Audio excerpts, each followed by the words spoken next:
prenons le livre de Malachie 3.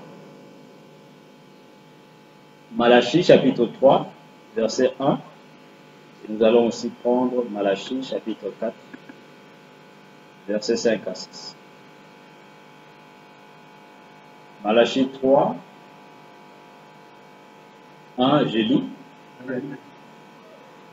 Voici, je vous enverrai mon messager. Voici, j'enverrai mon messager. Il préparera le chemin devant moi. Et soudain entrera dans son temple le Seigneur que vous cherchez et le messager de l'alliance que vous désirez. Voici, il vient, dit l'Éternel des armées. Prenons Malachie 4, versets 5 à 6. Malachie 4, versets 5 à 6. Voici, je vous enverrai Élie, le prophète, avant que le jour de l'Éternel arrive, ce jour grand et redoutable.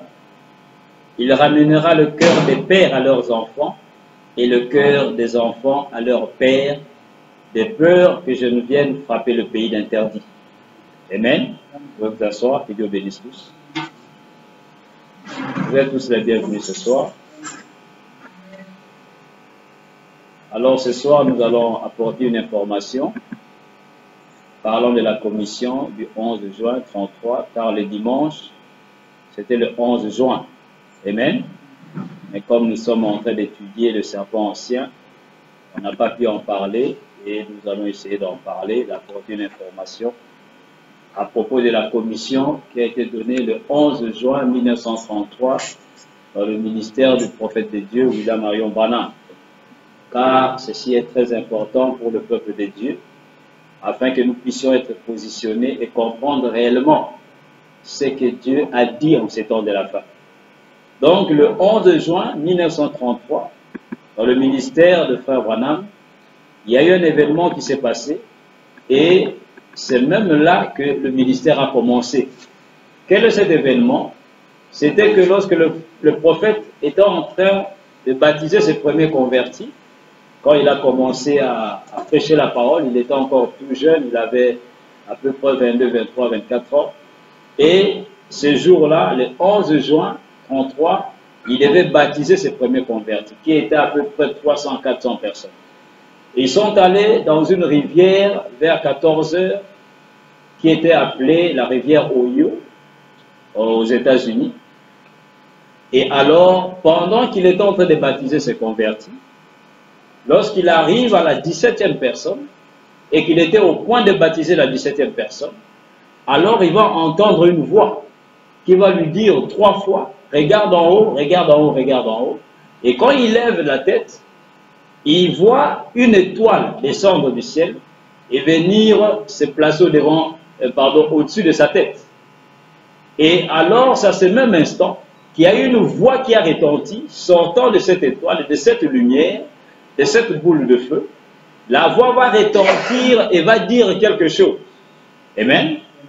Alors nous allons écouter le prophète, lui-même va nous dire quelle est la parole qui était sortie ce jour-là, quelle est la commission qui lui avait été donnée lorsqu'il était en train de baptiser le 11 juin 1933. Lisons donc comment l'ange est venu à moi et sa commission, prêché le 17 janvier 1955 à Chicago, au paragraphe 107, Frère Branham dit ceci, je lis, comme l'ange est venu à moi et sa commission. Prêché le 17 janvier 1955, paragraphe 107, Frère Branham dit ceci. Au même moment, un tourbillon est descendu du ciel, cette lumière qui brillait est descendue. Des centaines et des centaines de personnes étaient sur la rive, à 2 heures de l'après-midi, un mois de juin. Et elle s'est tenue juste au-dessus de l'endroit où j'étais. Une voix a parlé de là, elle a dit, de même que Jean-Baptiste a été envoyé comme précurseur de la première venue de Christ, tu as un message par lequel sera précédé et préparé la seconde venue de Christ. J'ai failli mourir de peur. Amen. Voici ce que Frère Branham nous dit. Lorsqu'il était au point de baptiser la 17e personne, Il dit il y avait des centaines et des centaines de gens qui étaient là ce jour-là, à la plage, parce que c'était le lieu où les gens venaient, et pendant l'été, l'hiver, et l'été en juin, les gens venaient au bord de la rivière. Il y avait beaucoup de gens ce jour-là. Et alors, quand il était au point de baptiser la 17e personne, c'est à ce moment que une étoile va descendre du ciel et va venir se tenir au-dessus de sa tête. Et la voix va sortir de cette étoile disant, comme Jean-Baptiste a été appelé pour être le précurseur de la première venue de Jésus-Christ, toi tu as un message qui va précéder la seconde venue de Jésus-Christ. Amen. Voici la commission qui a été donnée à Frère Branham. Il va nous le dire encore au paragraphe 164, toujours dans la même prédication, comment l'ange est venu à moi et à sa commission. Au paragraphe 164, il dit encore ceci. Et un soir, c'était environ la 4e ou 5e fois que je n'arrivais pas à comprendre le parler en langue et tout. Je croyais au baptême du Saint-Esprit. Je croyais que les gens pouvaient parler en langue. Et un soir, alors que je m'avançais dans une cathédrale à San Antonio, au Texas, je m'avançais sur l'estrade. Et un jeune homme qui était assis là s'est mis à parler en langue. C'était comme un fusil de chasse ou une mitrailleuse qui tirait coup sur coup. Tout à coup, tout au fond, là, un homme s'est levé, il a dit, « Ainsi dit le Seigneur, l'homme qui arrive sur l'estrade s'avance avec un ministère qui a été ordonné par le Dieu Tout-Puissant. Et de même que Jean-Baptiste a été envoyé comme premier précurseur de la venue de Jésus-Christ, lui, il porte un message qui suscitera la seconde venue du Seigneur Jésus-Christ. » Voici ce que le prophète dit. Un jour, il est allé prêcher quelque part, dans une assemblée quelque part, et alors, quand il montait pour aller prêcher la parole, venir à la chair, quelqu'un va se lever dans l'assemblée et va parler en langue, dans une langue inconnue. C'était comme une mitraillette, une mitrailleuse qui tirait. Vous savez comment les gens parlent en langue. Et quelqu'un d'autre s'est levé et a donné l'interprétation. Et quel était le message qui était sorti? Cet homme qui avance à l'estrade a un ministère qui a été ordonné par le Dieu Tout-Puissant. Et comme Jean-Baptiste a été le précurseur de la première venue du Seigneur Jésus-Christ, cet homme a un message qui va susciter la seconde venue du Seigneur Jésus-Christ. Amen. Frère Branham nous montre comment la commission est venue et quelle a été la commission. Ton message va préparer la seconde venue de Jésus-Christ, comme ça a été avec Jean-Baptiste. Écoutez encore dans questions et réponses, prêché le 12 janvier 61, au paragraphe 384, Frère Branham dit 384, 385. Questions et réponses, 12 janvier 61. Il dit ceci. Il dit, écoutez frères, je vous adjure devant Christ. Vous devez garder le silence sur ce que je vais dire ici. Mais si vous étiez spirituel, vous comprendriez. Voyez? Ne savez-vous pas quelle est la toute première chose qu'il a dite là-bas à la rivière? Ne vous souvenez-vous pas de ce qu'il a dit? Comme Jean-Baptiste a été envoyé comme précurseur de la première venue de Christ, ton message, Papa continue, dit, c'est le message qui sera précurseur de la seconde venue de Christ. C'est ce qu'a dit l'ange du Seigneur. Il dit maintenant remarquez, donc, comme Jean-Baptiste. Bon, vous avez tous entendu ça. Vous l'avez lu dans le livre et vous l'avez entendu des gens qui se trouvaient là et qui l'avaient entendu et tout ça. Au moment où l'ange lui-même a prononcé ce message, comme Jean-Baptiste a été envoyé comme précurseur de la première venue de Christ, tu as été envoyé avec ce message qui sera le précurseur de la seconde venue de Christ. Madame continue, dit donc le message. Amen. Voici ce que le prophète de Dieu dit. Quand Frère Branham cite la commission de l'ange pour nous dire ce que l'ange a dit à la rivière Ohio le 11 juin 1933, ce jour-là, il dit l'ange a dit ton message va préparer la première et la seconde venue de Jésus-Christ, comme Jean-Baptiste avait préparé la première venue de Christ. Les précurseurs, cela veut dire les préparateurs. Celui qui vient avant une chose. Celui qui prépare une chose. Et Frère Branham dit, l'ange a dit que le message sera le précurseur de la seconde venue de Jésus-Christ. Amen. Pourquoi je dis cela? Parce que nous allons voir qu'il y a une incompréhension en ce temps de la fin, où il y a une polémique à propos de la commission de l'ange, d'une manière ou d'une autre, parmi les croyants du message.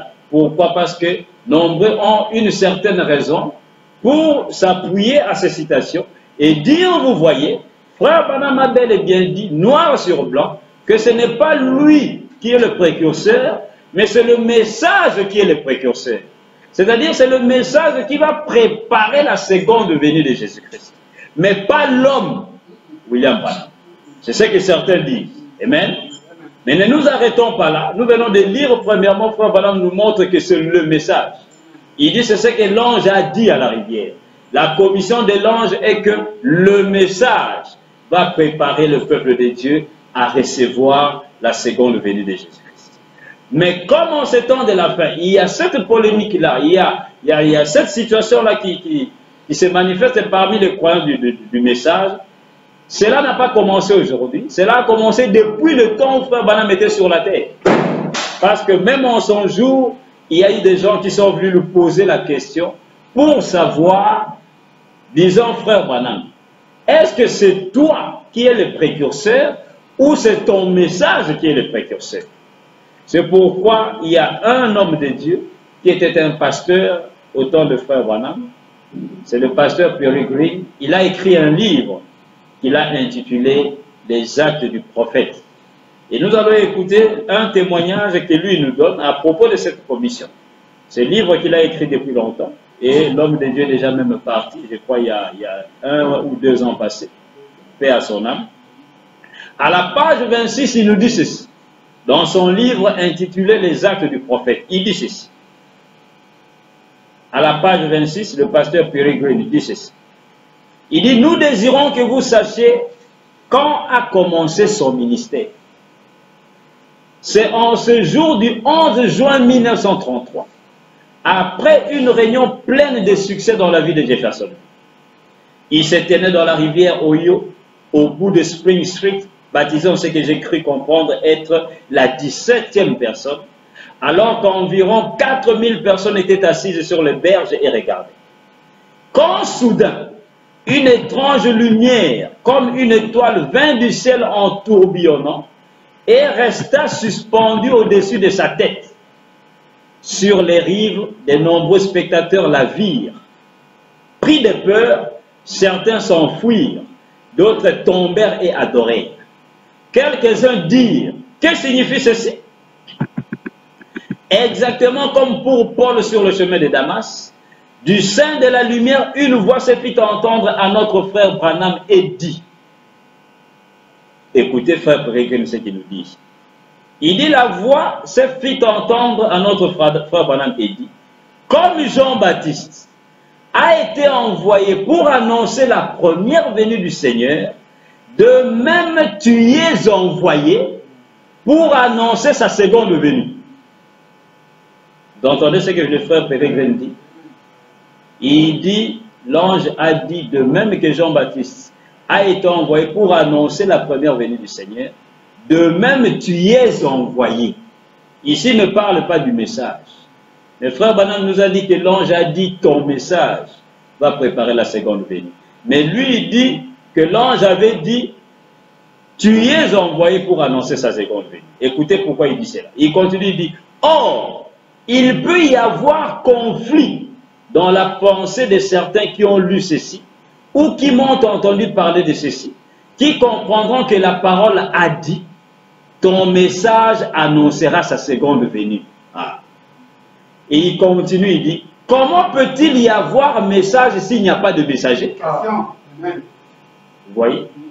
Il dit, si Dieu envoie un messager, alors il y a message et le message et le messager. Et le messager doit annoncer la seconde venue de Jésus-Christ. Pour ceux qui voudraient connaître, écoutez, Pour ceux qui voudraient connaître comme preuve la propre déclaration de frère Branham, il lui fit demander, c'est-à-dire on a demandé à frère Branham, frère Branham, la voix a-t-elle dit que vous ou votre message serait l'avant-coureur de la seconde venue? Frère Peregrine dit, oh, excusez-moi.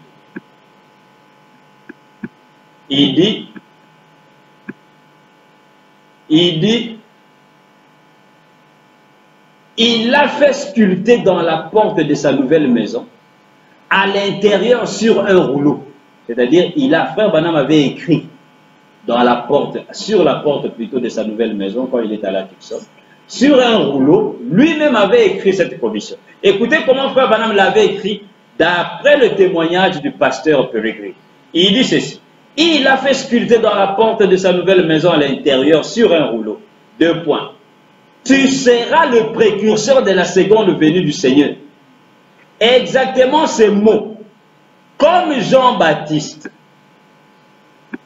fut envoyé comme précurseur de la première venue, de même tu es envoyé comme précurseur de la seconde venue. Le pasteur Peregrine continue et dit, si les gens peuvent croire que Dieu lui-même s'est révélé à l'apôtre Paul dans une colonne de feu, qu'est-ce qui pourrait empêcher les gens de croire que Dieu peut encore le faire et qu'il l'a fait une fois de plus au XXe siècle? Quand frère Branham commença son ministère public, en de nombreux endroits, les gens se levaient, parlaient en langue et d'autres interprétaient et répétaient ces mots. Comme Jean-Baptiste a été envoyé comme précurseur de ma première venue, ainsi je t'envoie, toi, mon serviteur, comme avant-coureur de ma seconde venue. Amen. Voici le témoignage du pasteur Peregrine dans son livre intitulé « Les actes du prophète » à la page 26. Pourquoi il écrit cela? Parce qu'il dit, même en leur jour, il y a eu des gens qui sont venus pour poser la question à frère Branham, est-ce toi qui es le précurseur ou est-ce ton message? Et l'homme de Dieu ici se pose la question, il dit, mais comment pouvez-vous avoir le message sans le messager? Le message ne sort pas dans l'air. Le message ne tombe pas du ciel comme cela. Il faut qu'il y ait un messager qui apporte un message. Mais regardez pourquoi alors frère Branham, lui de son côté, quand il cite cette commission-là, il ne parle pas de lui, il dit l'ange a dit c'est le message. Hein? Nous devons nous poser la question. Pourquoi? Parce que ceux qui disent que c'est le message, ils s'appuient aux déclarations de frère Branham, ici noir sur blanc comme nous venons de le dire. Ils ont complètement raison. Mais seulement ne prenons pas la parole en portions. Nous devons prendre la parole dans toute son entièreté. On ne doit pas s'arrêter quelque part. S'il y a un sujet, nous devons prendre toute la parole concernant ce sujet-là. Alors, frère Branham, dans question-réponse où nous venons de dire, là où il commence, il dit, j'aimerais que vous puissiez garder le silence à propos de ce que je vais vous dire. C'était à propos de quoi lorsqu'il parlait de ça? C'est lorsqu'il était en train de prêcher les arts de l'église et qu'il avait dessiné la pyramide et dans chaque âge, il mettait le nom de l'ange de l'église depuis l'âge d'Éphèse jusqu'à l'âge de Laodicée. Mais quand il arrive à l'âge de Laodicée, il va écrire, il va laisser vide, mais il va dire que l'ange de cette église de Laodicée sera loin de l'esprit d'Élie. Il ne va pas mettre un nom dessus. Et il va laisser cela comme ça. Et ils vont sortir. Et quand ils vont revenir le lendemain, frère Branham sera surpris que sur le tableau, il va voir son nom. Son nom sera posé là, William Branham. Et quand il voulait continuer la prédication, continuer à prêcher sur les arts de l'église, il regarde au tableau et il dit, oh, je vois que mon nom est inscrit là sur l'ange de l'église de Laodicée. Et il commence à dire, je n'ai rien à voir avec ce messager-là. Et il demande, mais qui a fait cela? On va lui dire, c'est le petit Willy. Il dit, le petit Willy, c'est lui qui a écrit mon nom là-bas.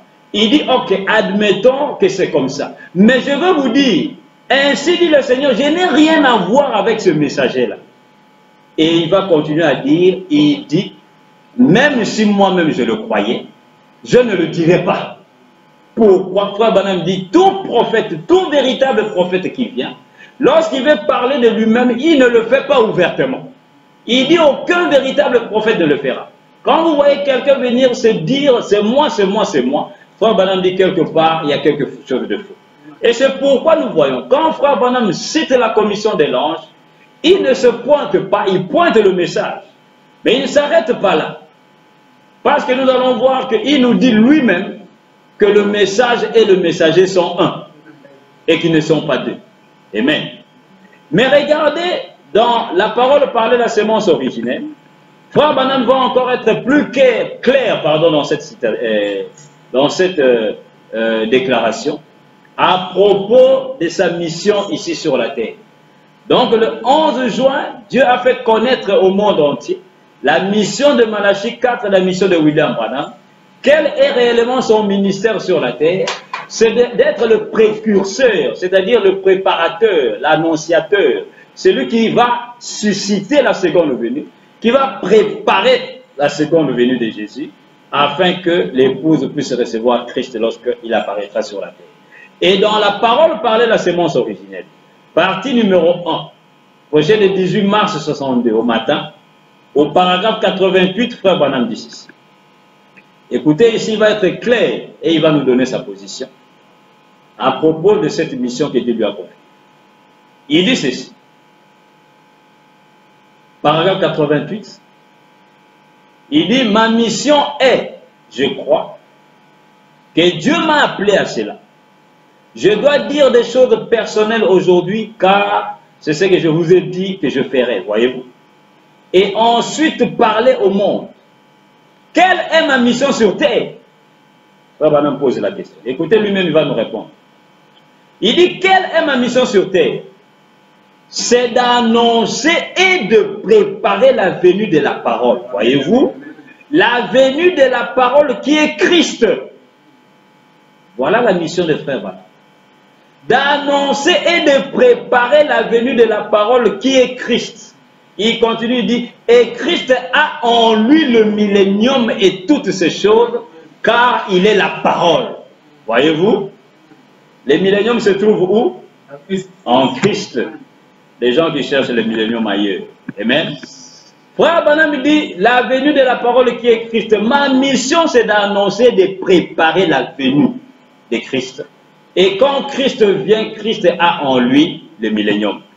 Donc nous voyons, bien aimés, ici, Frère Branham nous positionne alors clairement par cette citation. Il s'est dit maintenant que sa mission sur la terre, c'est de préparer la seconde venue de Jésus-Christ. Maintenant, observons cette commission de l'ange le 11 juin à la rivière. Comme Jean-Baptiste a été envoyé pour préparer ma première venue, la première venue de Jésus-Christ, toi, tu as un message qui préparera la seconde venue de Jésus-Christ. Toi, tu es envoyé pour préparer la seconde venue de Jésus-Christ.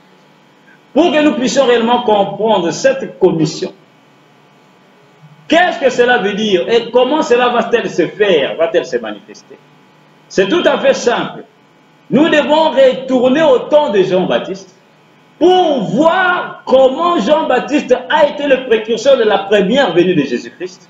Et nous saurons, nous aujourd'hui, comment William Branham doit annoncer et être le précurseur de la seconde venue de Jésus-Christ. Pourquoi? Parce que la commission de l'ange en était que, comme Jean-Baptiste, il n'y a rien de nouveau sous le soleil, comme Ecclésiaste nous dit. Comme ça a été avec Jean-Baptiste, ainsi sera-t-il avec toi, le précurseur de la seconde venue.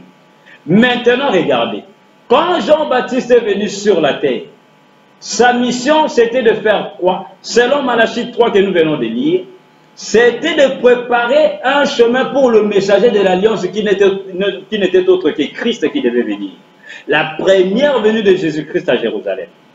Jean-Baptiste devait sortir premièrement et préparer les gens afin que Dieu puisse entrer dans son temple, le messager de l'alliance. Mais il a dit, voici j'enverrai un messager. Il préparera le chemin devant moi. Qui était ce messager? Jean-Baptiste. Accomplissant Malachie 3.1, accomplissant Ésaïe 43. Amen. 40 versets 1 à 3. Donc nous voyons, bien aimés, Jean-Baptiste, quand il vient, sa mission c'était de présenter au peuple d'Israël le Christ, le Messie. Amen. Mais comment l'a-t-il fait? Quand Jean était sur la terre, le message qu'il avait apporté, juste pendant une durée de 6 mois, Son message était un message court. Cela n'a pas duré beaucoup d'années. Et qu'est-ce que Jean a fait? Jean n'avait pas quitté la scène. Jean n'est pas parti, Jean n'est pas mort avant de présenter au peuple de Dieu le Messie, qui était Jésus-Christ. Et la commission de l'ange à William Branham, c'est, comme Jean-Baptiste a été envoyé pour être le précurseur de la première venue, toi aussi tu es envoyé avec un message pour préparer la seconde venue de Jésus-Christ. Donc, la seconde venue de Jésus-Christ, les précurseurs doivent le faire de la même manière comme Jean-Baptiste, le premier précurseur, l'avait fait là-bas. Et Jean, sur la terre, il a présenté au peuple Christ quand le Messie est apparu.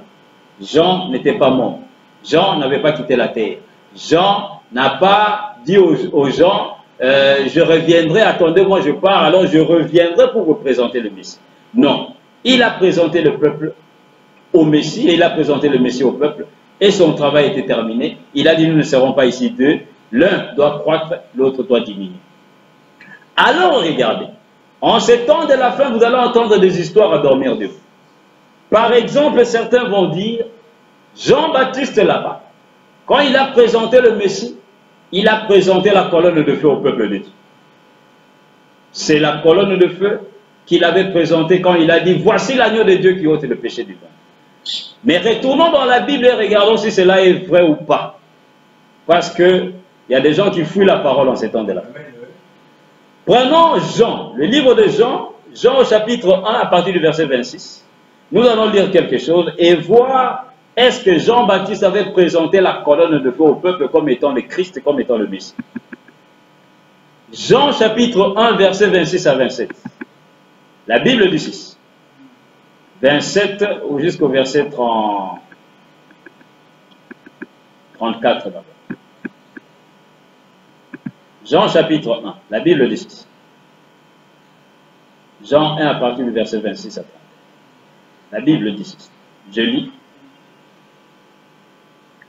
Jean leur répondit, moi je baptise d'eau, mais au milieu de vous, il y a quelqu'un que vous ne connaissez pas qui vient après moi.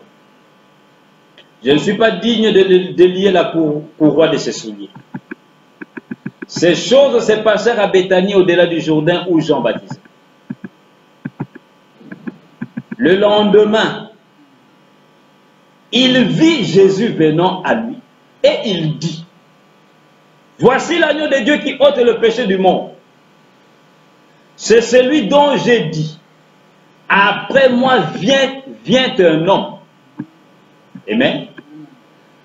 Après moi vient un homme qui m'a précédé car il était avant moi.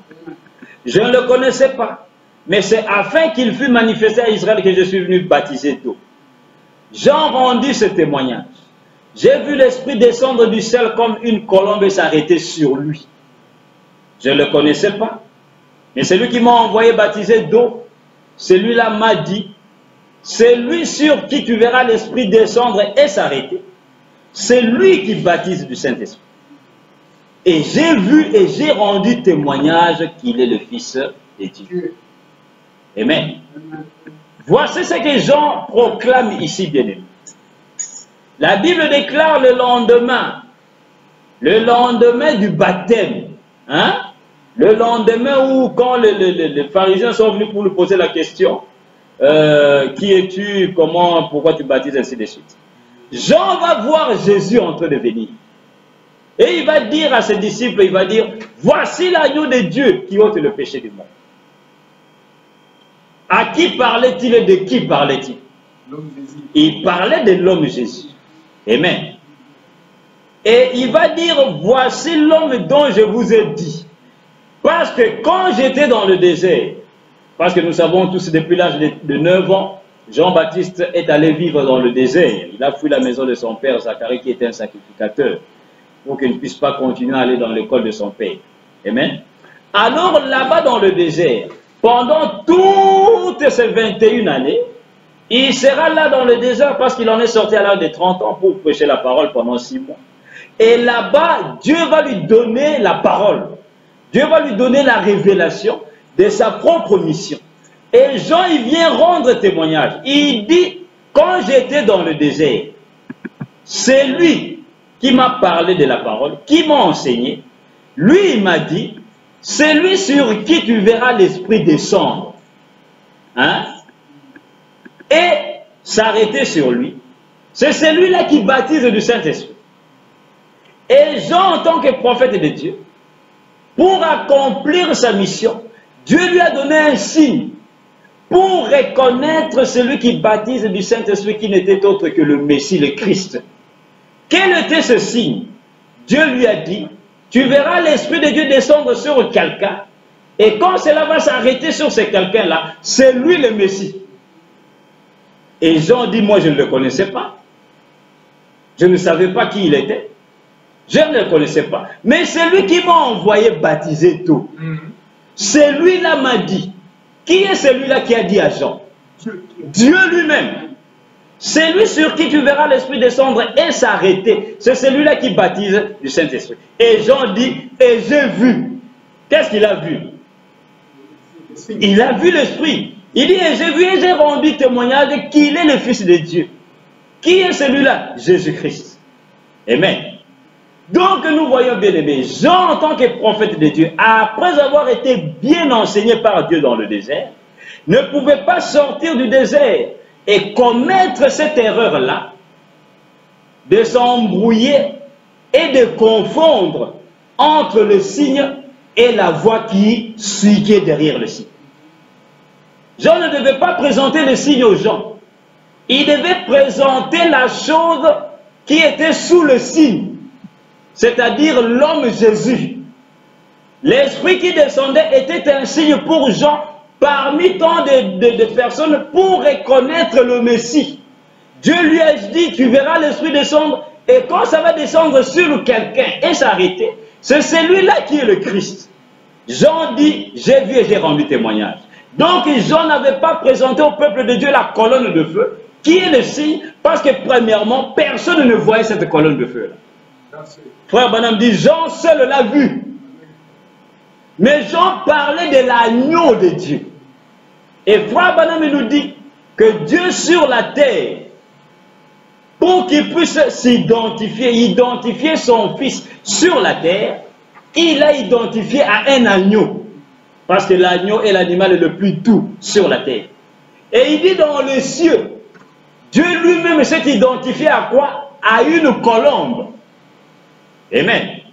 Qui est l'oiseau le plus doux, le plus pur. Et Dieu, Frère Branham nous dit, la colombe et l'agneau devaient marcher ensemble parce qu'ils ont le même caractère, ils ont la même nature. Si l'agneau, la colombe avait trouvé un autre animal sur la terre, elle n'allait pas descendre. Et Frère Branham dit, Dieu est esprit. Pour s'identifier, il s'identifiait à une colombe.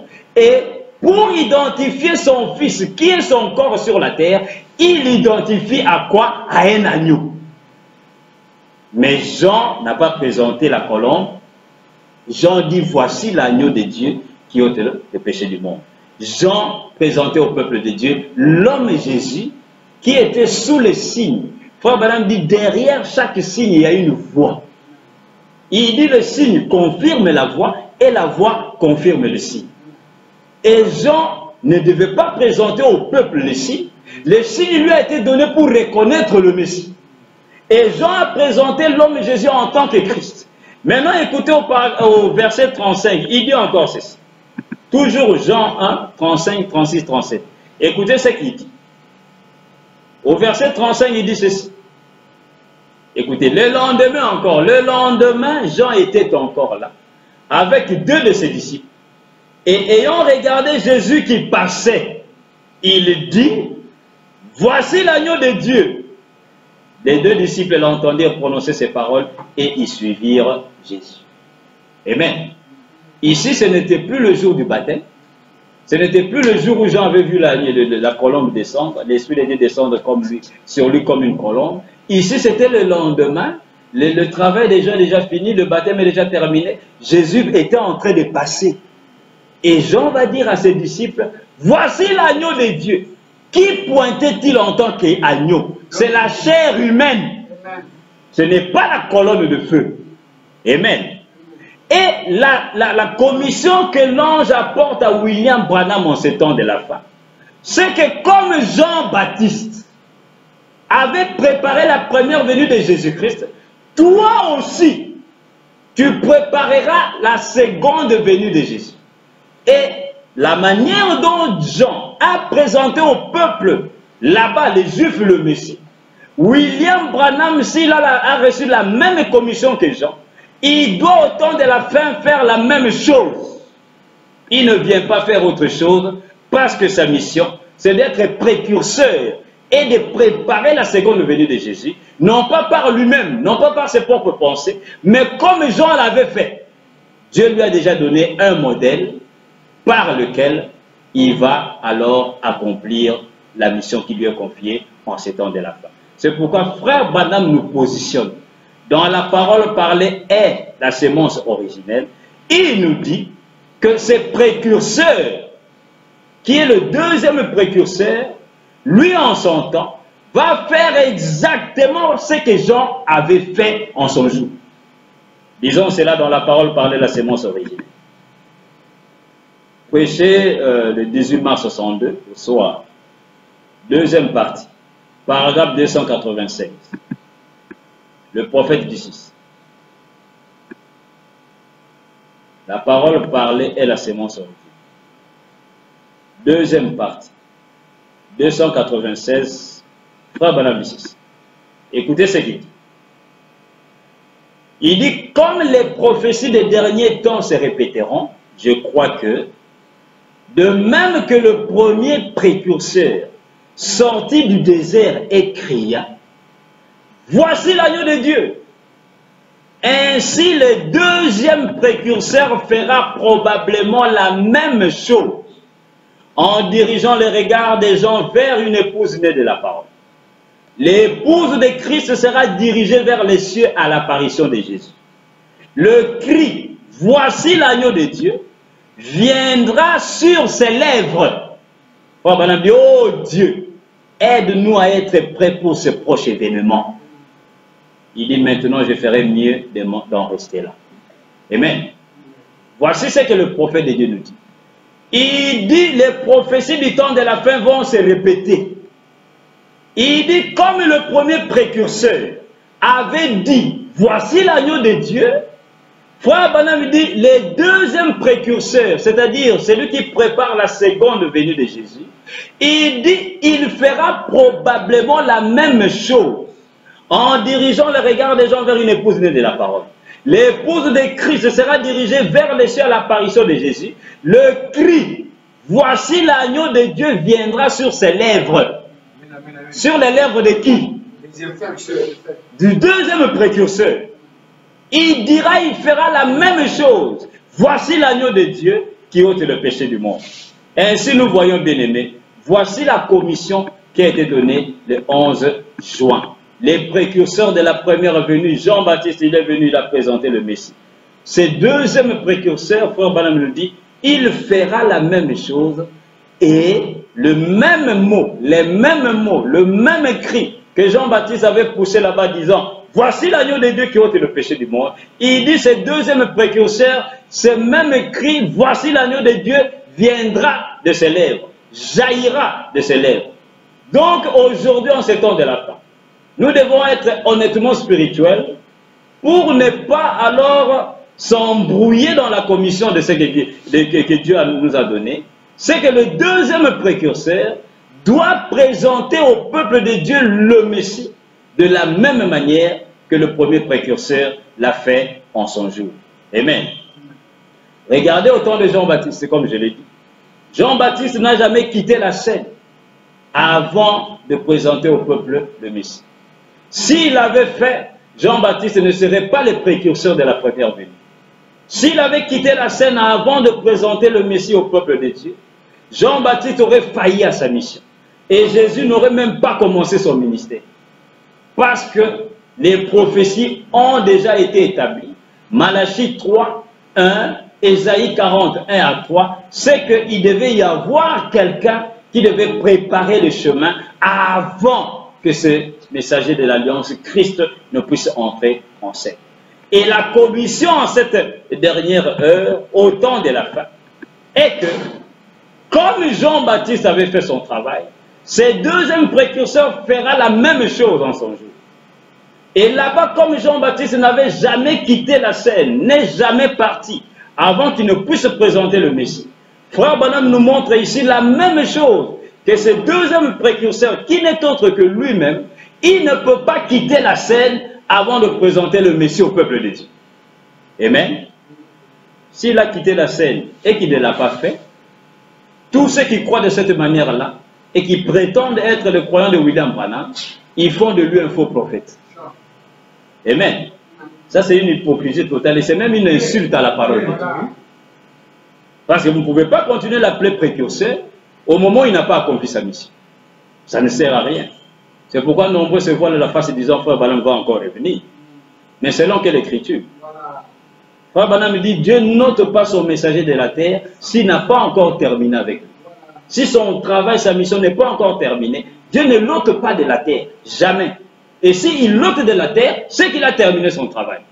Fini, il ne revient plus jamais sur la terre. Écoutez dans la brèche. La brèche entre les 7 ans de l'église et les 7 sceaux.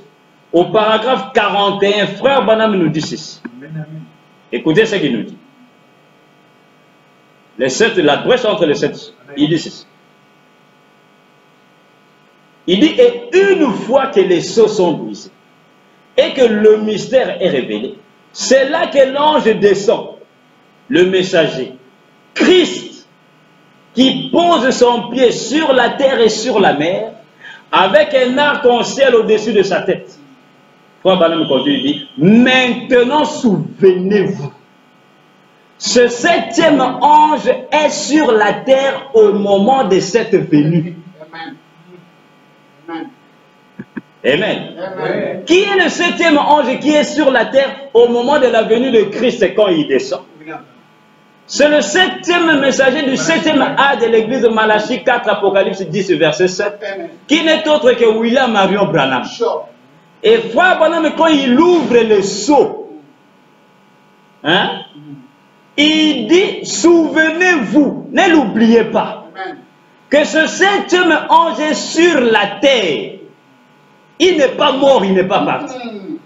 Il est sur la terre en train de respirer, en train de manger du poulet. Et l'ange puissant descend dans l'Apocalypse 10. Ce messager est sur la terre. Et écoutez, Frère Branham continue, il dit ceci. Écoutez ce qu'il dit. Il continue et dit, tout comme Jean donnait son message en même temps que le Messie est venu à l'époque. Tout comme Jean donnait son message en même temps que le Messie est venu à l'époque. Jean savait qu'il le ferait parce qu'il devait le présenter. Il continue au paragraphe 43, il dit, et nous comprenons bien, d'après les Écritures, dans Malachie 4, qu'il doit en venir un semblable à Jean. Un Élie à qui la parole de Dieu peut venir. Et c'est lui qui doit révéler par le Saint-Esprit tous les mystères de Dieu et ramener la foi des enfants à la foi des pères apostoliques, rétablir tous les mystères qui avaient été sondés au cours de ces années de dénomination. Frère Branham dit, or, voilà ce que dit la parole. Je suis seulement responsable de ce qu'elle dit. Voyez, c'est écrit, c'est juste, c'est bien, c'est là. Amen. Donc, nous voyons, bien aimés, Frère Branham nous ramène dans Apocalypse 10. Et Frère Branham nous dit Apocalypse 10, 1 à 7, c'est la venue du Seigneur. Le 7e sceau qui se manifeste sur la terre. Et il dit que quand le messager descend dans Apocalypse 10, le 7e ange est sur la terre au moment de cette venue. Et il continue, il dit, il va alors comparer cela à ce qui s'est déjà passé au temps des gens. Il dit tout comme Jean. Pourquoi? Parce qu'il connaît la commission de ce 7e ange. La voix avait dit comme Jean-Baptiste était le précurseur de la première venue de Jésus. Toi aussi, tu as le même travail à faire. Et c'est pourquoi il dit tout comme Jean. donner son message en même temps que le Messie est venu à l'époque. Ici aussi, c'est la même chose. Ça ne peut pas être de manière différente. Donc, nous voyons, bien aimés, voici la commission de l'ange. Et la commission de Dieu, la parole de Dieu ne peut pas faillir. La parole de Dieu ne faillit jamais. Frère Branham dit, ainsi dit le Seigneur ne faillira jamais. Et ne l'oubliez pas, le péché, c'est l'incrédulité. Frère Branham dit, ce n'est pas ce que nous faisons tout le temps, injurier les gens, insulter les gens et toutes ces choses-là. Ça, ce sont des attributs du péché. Mais le véritable péché, c'est l'incrédulité. C'est pourquoi Jésus-Christ, en son jour, il a dit, quand le Fils de l'homme viendra, trouvera-t-il la foi sur la terre? Pourquoi il s'est posé cette question? Parce qu'il savait qu'en ces temps de la fin, les choses seront tellement difficiles. Et il se demande, mais est-ce que les gens croiront en ces choses-là? Est-ce qu'il y aura des gens qui auront un cœur à croire? Même Habakkuk a dit, jetez les regards vers les nations.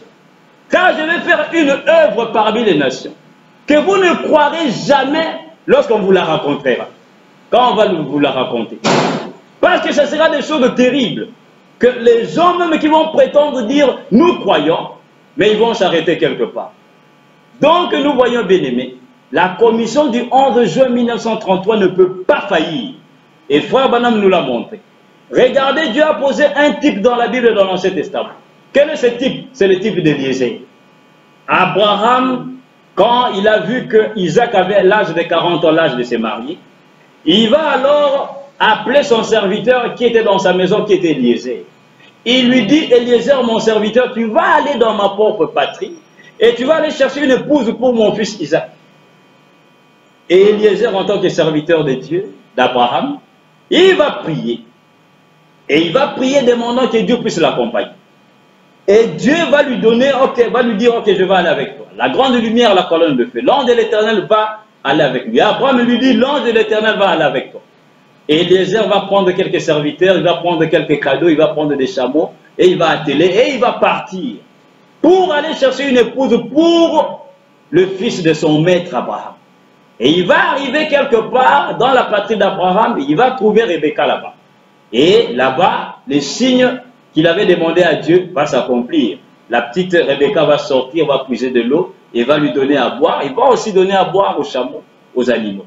Et Éliézer va comprendre que c'est elle qui est l'épouse du fils de mon maître, qui est Isaac. Et il va alors repartir avec qui? Avec Rebecca. Et quand Éliézer revient avec Rebecca, ils arrivent quelque part dans les champs. Au loin, la Bible déclare au temps du soir, Isaac qui méditait dans le palais royal va sortir du palais royal, qui était plutôt dans le palais royal, va sortir pour venir méditer dans le champ au temps du soir. Et alors Rebecca sur le chameau va apercevoir quelqu'un au loin et va poser la question à Éliézer, qui est celui-là qui est dans le champ? Et quand Éliézer lève les yeux, Éliézer dit, c'est celui-là ton époux. C'est Isaac, le fils de mon maître, c'est celui qui est là, c'est celui-là qui est ton époux. Alors Rebecca va prendre sa voile, va se voiler la tête et va descendre du chameau et va aller à la rencontre d'Isaac dans les champs au temps du soir. Et frère Branham, le prophète de Dieu nous dit, ça c'était un type pour nous montrer qu'au temps de la fin, Dieu doit envoyer un messager pour chercher une épouse pour Christ qui est Isaac. Abraham qui est le père envoie un messager Éliézer. Et regardez le nom Éliézer, en lui se trouve le nom d'Élie. Et Éliézer a 7 lettres dans son nom. Nous montrons le messager du 7e âge de l'Église, qui lui aussi en ce temps de la fin a 7 lettres dans son nom. Rebecca, la même chose, Rebecca a 7 lettres dans son nom. Nous montrons l'épouse du temps de la fin, nous montrons que ces choses se passeront au 7e âge, qui est l'âge du temps de la fin. Et Rebecca ne connaissait pas Isaac. Rebecca n'a jamais vu Isaac. Et l'épouse du temps de la fin que nous sommes, nous les Rebecca, nous ne connaissons pas Jésus. Nous ne l'avons jamais vu. Nous avons vécu, il a vécu avant nous il y a 2000 ans passés. On ne connaît pas sa face. Aujourd'hui, les gens le dessinent de plusieurs manières. Frère Branham dit, qui vous prouve qu'il était comme cela? On ne le connaît pas, on ne l'a jamais vu. Mais comment allons-nous le reconnaître? Dieu doit prévoir un messager. Eliezer, qui doit venir nous prendre, lui qui connaît Isaac. Parce qu'Eliezer, Isaac est né, lui il était déjà serviteur d'Abraham dans la maison d'Abraham. Et il connaît Isaac à la lettre. Et c'est celui-là qui doit présenter à Rebecca, qui est l'épouse du temps de la fin. C'est celui-là qui doit présenter Rebecca à Isaac. Et nous aujourd'hui, nous ne pouvons jamais recevoir en Christ Jésus la parole, sans qu'il y ait un messager pour nous amener à Christ la parole, nous présentons le Messie au temps de la fin. Voici le type d'Eliezer. Et Eliezer n'a jamais laissé Rebecca en cours de chemin, disant à Rebecca, ok, moi je m'arrête ici, tu vas te débrouiller pour reconnaître Isaac. Comment allait-elle le reconnaître parce qu'elle ne l'a jamais vu? Il faudrait qu'il y ait Eliezer. Et quand Eliezer présentait Rebecca à Isaac, Eliezer était bien vivant. Il n'est pas parti, il n'a pas quitté la scène. Il était bien vivant en train de respirer. Il lui dit, voici ton époux. Frère Branham, il dit, le deuxième précurseur fera la même chose. Il va pointer cette épouse née de la parole à l'apparition de Christ vers les cieux, leur disant, voici l'agneau de Dieu qui ôte les péchés du monde. Alors, en ce temps de la fin, bien-aimé, comme frère Branham nous dit, les types et les ombres ne faillissent jamais. Dieu ne peut pas faillir à sa parole. Si Dieu a posé sa parole doit s'accomplir. Et la commission de l'ange aujourd'hui ne peut jamais faillir. Et si William Branham est parti depuis 65, aujourd'hui ça fait 52 ans que l'homme de Dieu a quitté la terre, alors a-t-il failli à sa mission? Hein? Comme les gens disaient, allez lui poser la question, est-ce que c'est lui ou devons-nous en attendre un autre? Hein? Alors devons-nous attendre un autre précurseur ou attendre encore que lui doit encore revenir pour nous présenter le Messie? Vous voyez où nous en sommes? Vous voyez comment les gens sont perturbés dans ce message? Vous voyez combien de malhonnêtetés spirituelles se retrouvent parmi les croyants du message? Hein?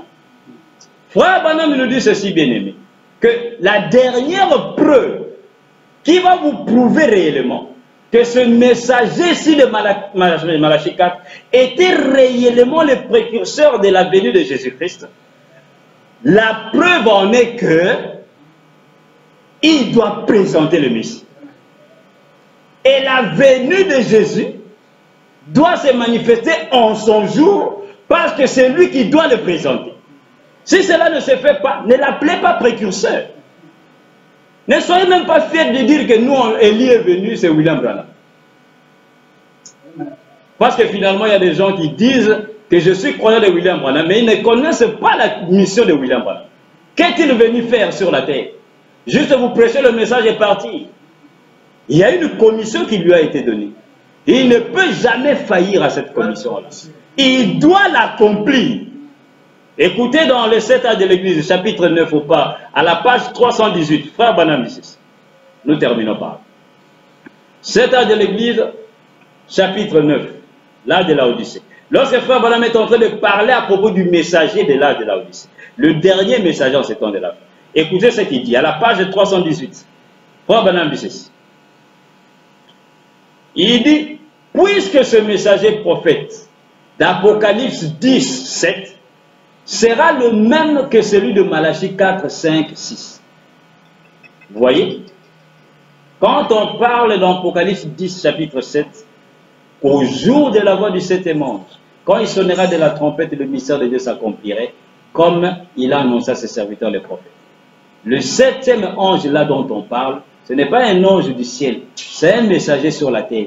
Mais celui qui descend dans Apocalypse 1, 2, celui-là c'est l'ange qui vient du ciel, c'est Christ qui descend du ciel. Mais sur la terre, il y a un messager qui l'attend.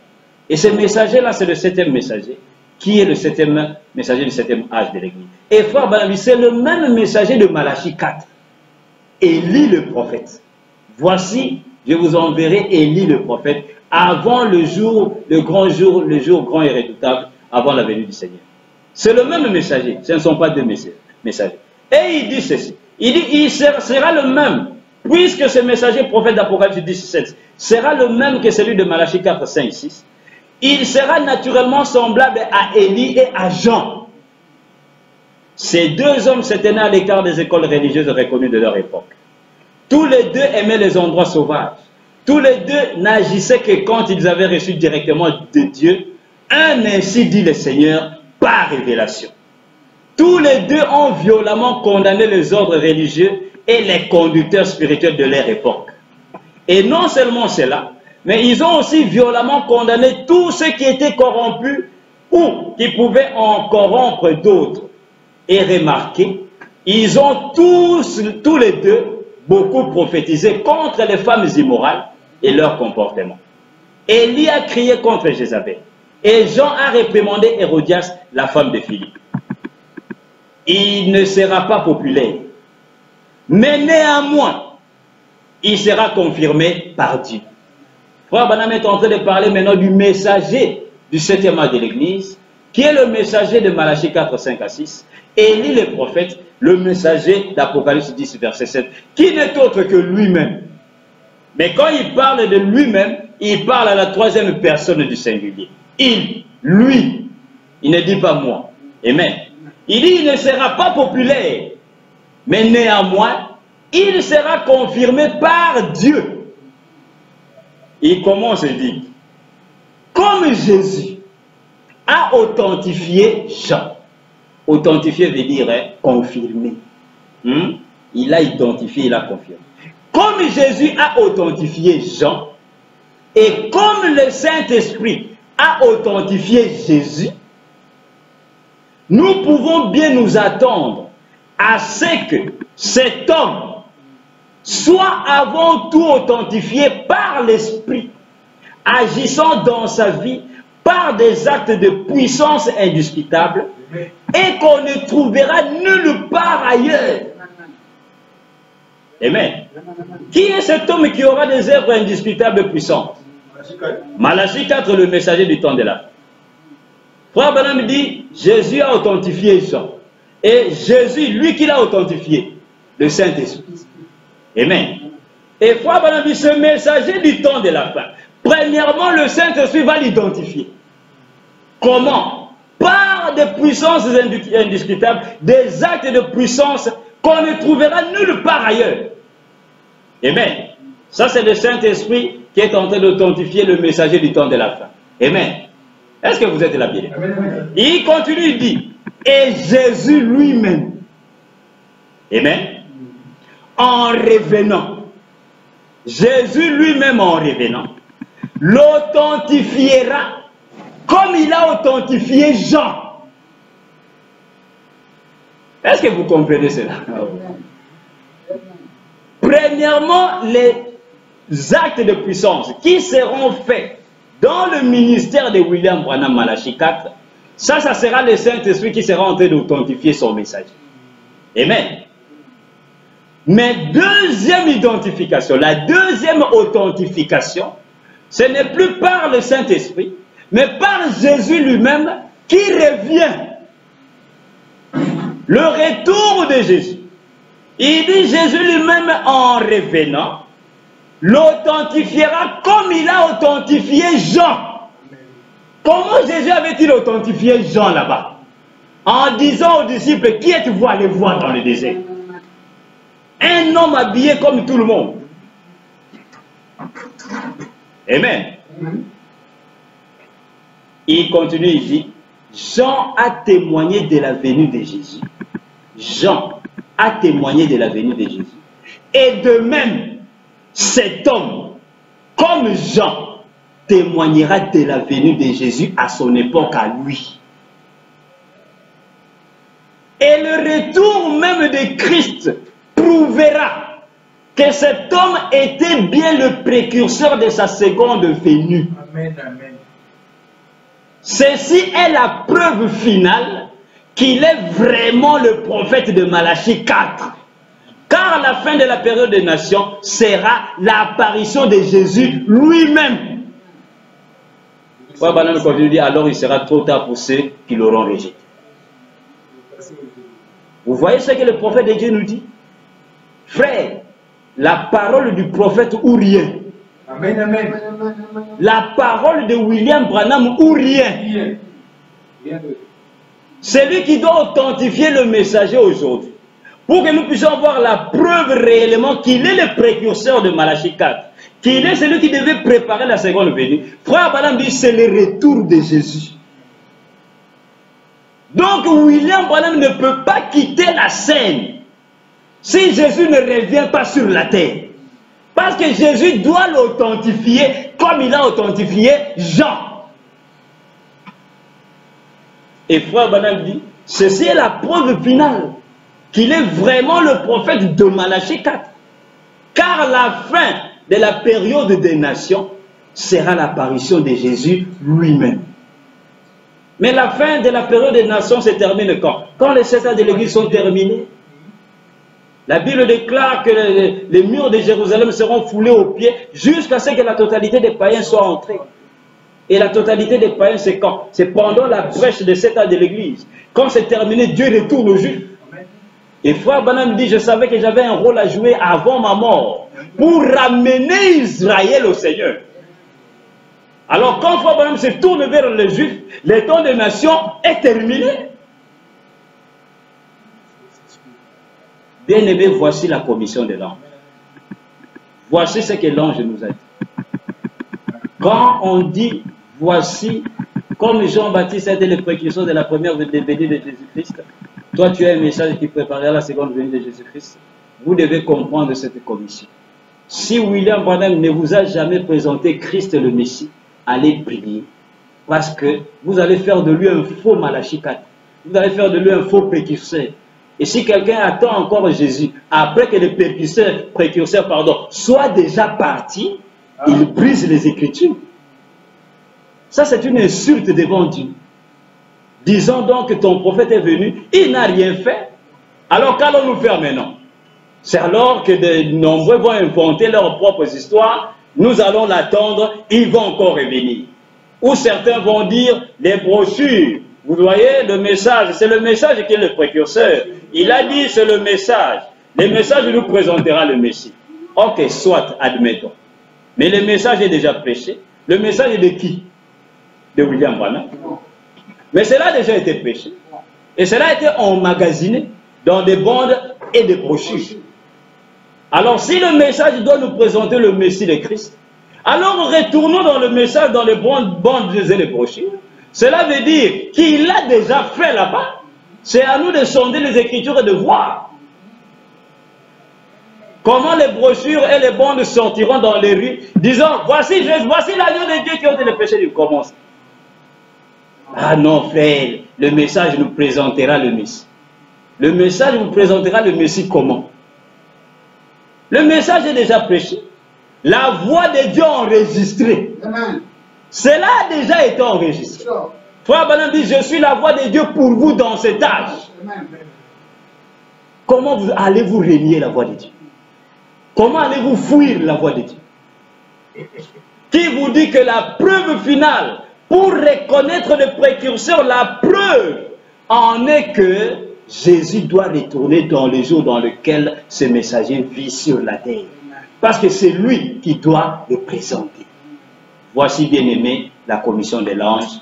Et demandons à Dieu de nous accorder une révélation de la parole et recevoir ce qu'on appelle une compréhension spirituelle de ce que Dieu a voulu dire à l'Église sans le dire ouvertement. Que Dieu bénisse.